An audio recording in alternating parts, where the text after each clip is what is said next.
Hello, everyone, and welcome to today's explainer lesson.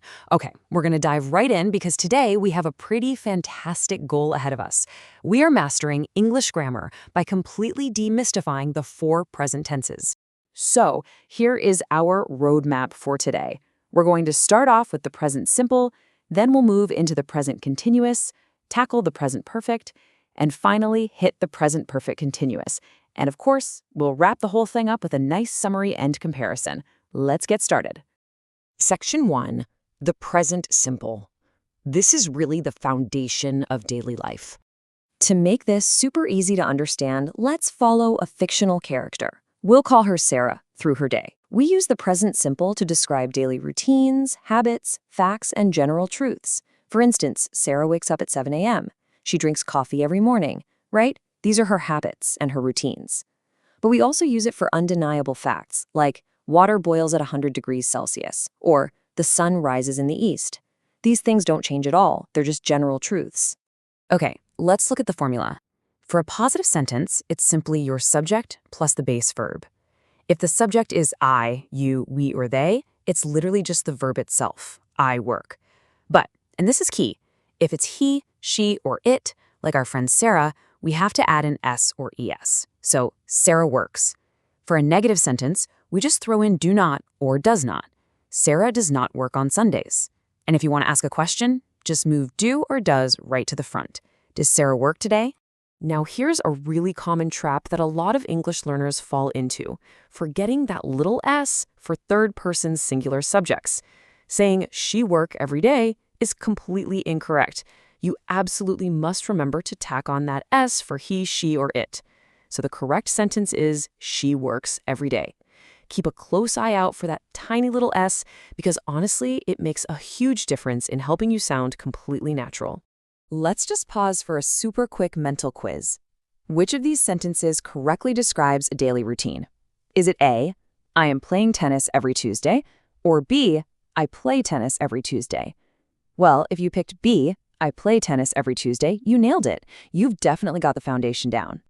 Moving right along to section 2, the present continuous. These are actions happening right now.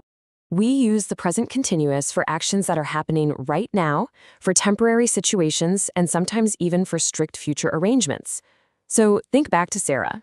While she works every day, which is our present simple, right at this exact, literal moment, she is working on a specific report at her desk. It's happening right now as we speak.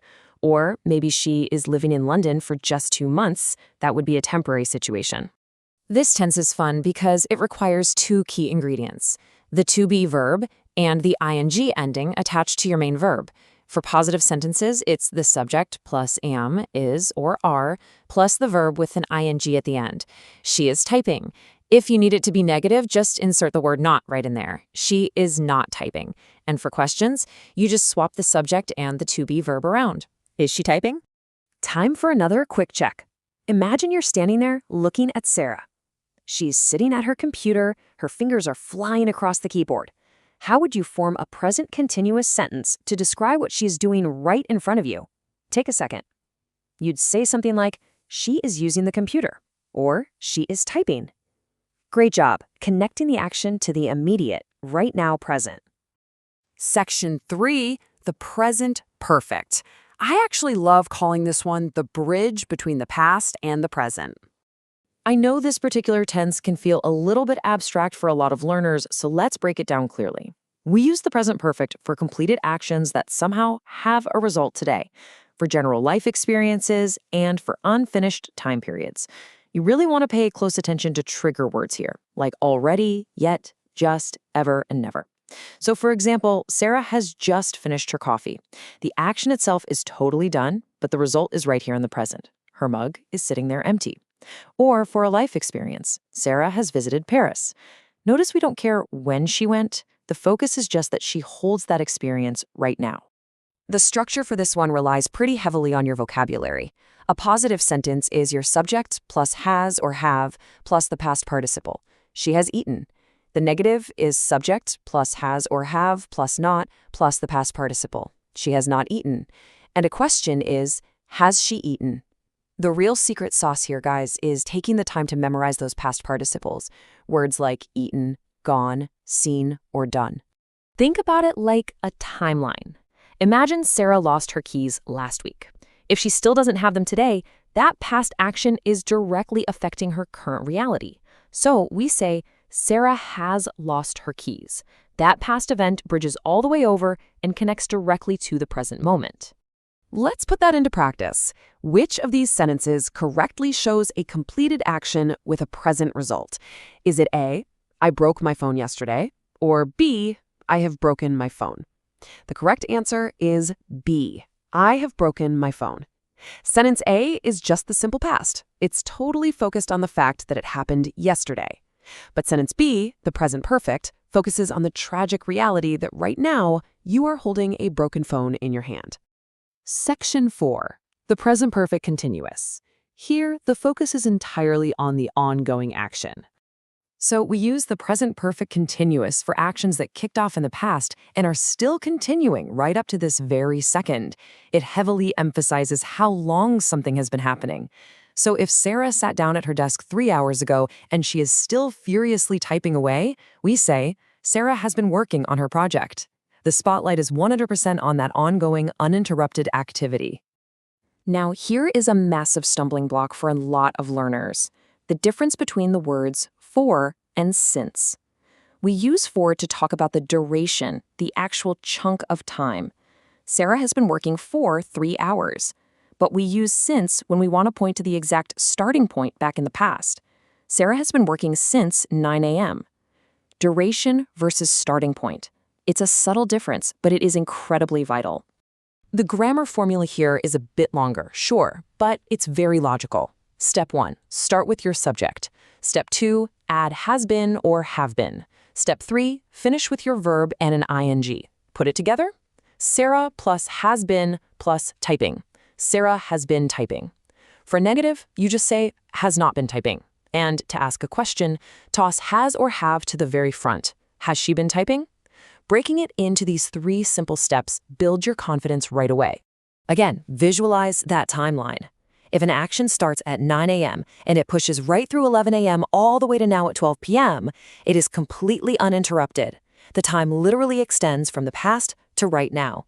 She has been working for 3 hours. Okay, time for our final interactive mini quiz to test your mastery of this. Which sentence is correct? A, I have been reading this book since 2 hours. Or B, I have been reading this book for 2 hours. If you shouted out B, you are correct. Because 2 hours is a duration, a measurable amount of time, we absolutely have to use for. Section 5, Summary and Comparison. Time to put it all together. Think of this as your ultimate cheat sheet. Feel free to pause the explainer and grab a screenshot. Let's do a really quick recap of the 4. Present simple, subject plus verb. We use this for facts and routines. I study. Present continuous, to be plus verb ing. This is for things happening right now. I am studying. Present perfect, has or have plus the past participle. Completed action with a present result. I have studied. Present perfect continuous, has or have been plus verb ing. Ongoing action over a period of time. I have been studying for an hour. A super simple rule of thumb: if it's a habit, use simple. If it's happening right now, use continuous. If it's a life experience, use perfect. And if you really want to emphasize how long you've been doing something, go with perfect continuous. Congratulations! You have successfully learned the 4 present tenses. Keep practicing these every single day, and I promise you'll become so much more confident in your spoken and written English. Actually, before you go, consider this. How much of your daily life are you currently translating in your head? Try assigning one of these 4 tenses to everything you do tomorrow, just as a fun exercise. So, what is your favorite example sentence using one of these tenses? Leave it in the comments below. If you found this explainer lesson helpful, please give it a thumbs up, subscribe to our channel, and turn on the notification bell so you never miss our upcoming English grammar deep dives. Share this lesson with your friends who are learning English. Thanks so much for joining me, and I'll see you in the next lesson. Happy learning!